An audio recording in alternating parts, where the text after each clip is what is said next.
Hello everyone and welcome to Best Side Cycling. Today we're here in Vancouver, BC, and I wanted to show off the Burrard Bridge bike lane. So this is apparently one of the most used bike lanes in all of North America with about 1 million users every year. And they've been around since 2017, and since then there's basically been no fatalities around this area, which is really great to see, and we'll see why that is with that design.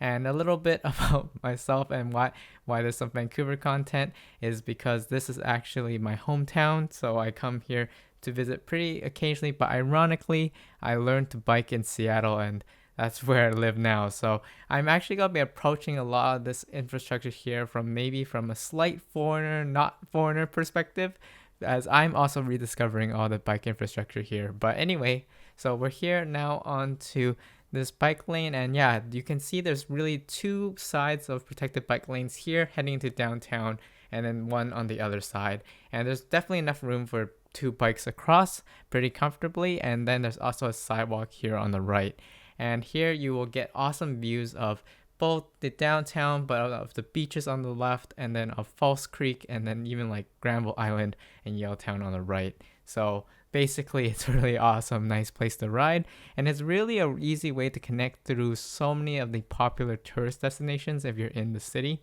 as it basically connects all the beaches from Jericho Beach, Kitts Beach to the west. Crossing here, there's a nice protected bike lane network with Beach Avenue that would take you across English Bay and then into Stanley Park, as well as from the west end here, there's that Arbutus Greenway, which is sort of one of the main trails running north-south of Vancouver and leading you all the way through to Richmond and so on. And I show this not only just to get everyone to come cycle here in Vancouver, but also just to show maybe a good example of a bridge that's actually nice to ride on, especially one where you can see it does have an uphill and a downhill. They've still made it overall a pretty enjoyable experience with just that's the whole setup, and I think the city found it to be a great asset, even though it wasn't always that way. So hopefully we can all take this into our own cities and then see what more and more biking can do. But anyway, if you enjoyed this video, please roll over that like button and subscribe.